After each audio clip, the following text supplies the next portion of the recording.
Welcome to episode 58 of Mastering Fortnite Save the World, where we're gonna complete Canny Valley Storm Shield Defense 4.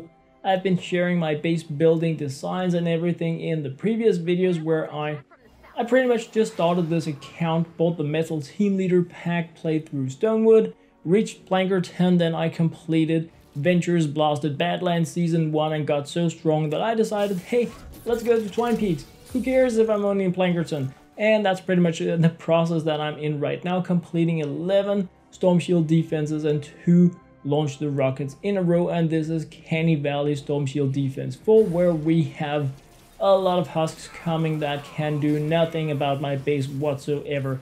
I mainly have floor launchers as my focus, trying to use AFK tunnels to keep the husks occupied while time runs out, because I don't have a lot of good schematics to work with, but I do have enough to make AFK freeze idle rooms, and that is hopefully what's going to be like carrying me to Twine Peaks. So that was wave 1 completed, a very easy one.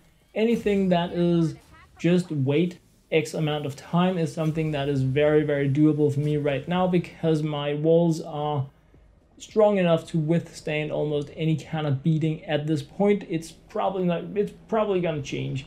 So we're placing down the base here. I have a few different positions where I can place my base depending on where the attack is coming from, to make sure that the walls that are gonna get bashed by the husks are as strong as possible, and my base Kyle does that. So, okay. Yeah, it looks as if everything is going pretty much according to plan. You can see the husks standing here and dancing. I do have some standing outside the dancing room. They're like not able to get into the disco. They were not dressed accordingly, but it's okay, because as long as husks line up nicely, I can use my Plasma Pulse or my Bull Rush ability to take them out, and that's probably gonna like persuade the next ones to go into the room instead. But it is okay. I'm using my banner because it increases the health of the structures in the area and it heals them up as well. So whenever I see something that is like, oh no, this structure might actually be destroyed, I can put down my banner and it's like an emergency fix for it. And it is amazing for any timed mission, because we only need to last for a very short amount of time. So it doesn't matter if it wouldn't be like a good solution in the long run. We don't need to focus on the long run. We just need to last 2 more minutes. And as long as they don't get into my base in 2 minutes, I have won this wave. So that is like really important to keep in mind. You just need trap durability to last for whatever length your defense in that area is, nothing else. And then it is reset when you restart. And that is why I'm able to do these things with epic traps and rare traps, and I can make it work, because we have relatively short durations on a lot of these waves. If they were twice the length, then I would be in a lot of trouble. Wave 3 is about to start on Amplifier A. I hope things are gonna get smooth now, because as you may have seen in my previous videos, I had a bit of a no-no noob hole in my defense area, where the husks could walk directly towards my weakest point, and that wouldn't have been bad unless it was something I said when I started building this amplifier, but I just forgot to do anything about it. But hopefully we now have it up and running. I need to eliminate 100 enemies, and that is actually pretty cool for me, because I don't have anything that eliminates enemies. What I do have is a way to group opponents in these cooldown areas, and I also have a base with recycling on, so I can drag out time in this mission and just get materials from my base so that I can do more in the future. So like passively just leech my own base for base building materials, and that is pretty cool. Oh, we have husks coming from in there now. That is cool. So I need to take out 100 opponents to end this wave, and before that, nothing, they're just gonna be here like hitting my walls.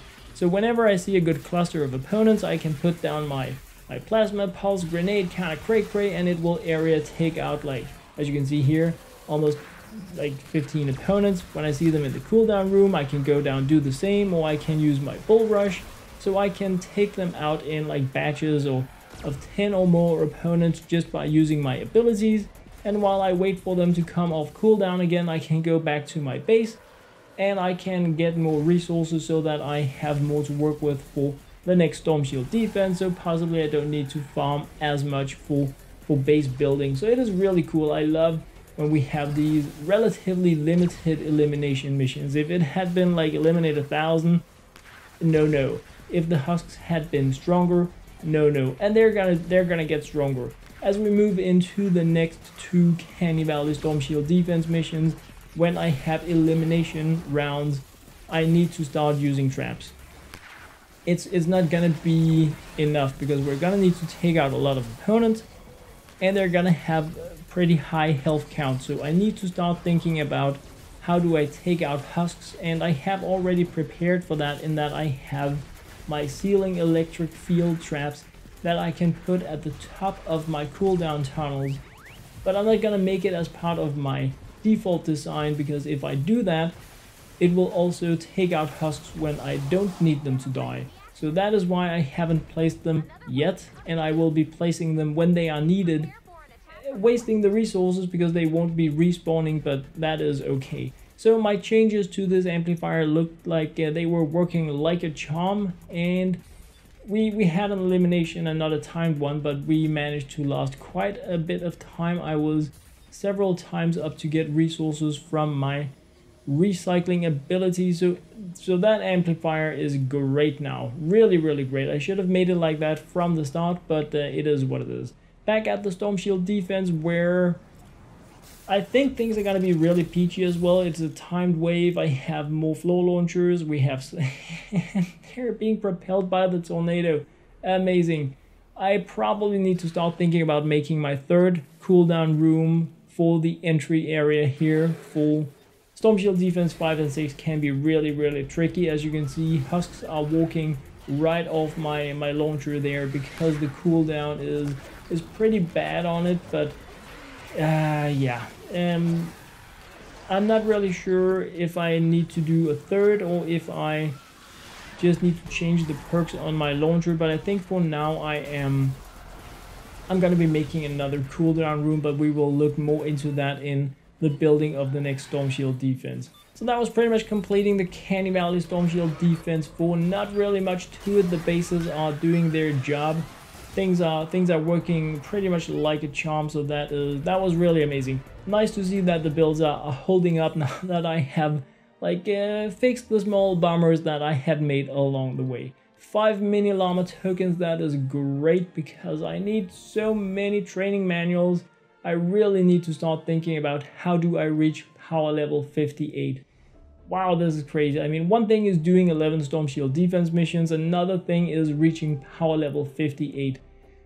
Because we do get some research points that we can use to increase our fort stats, and that translates into our power level. And because I'm only on 19 days of playing, I don't have a lot of research gathered, so I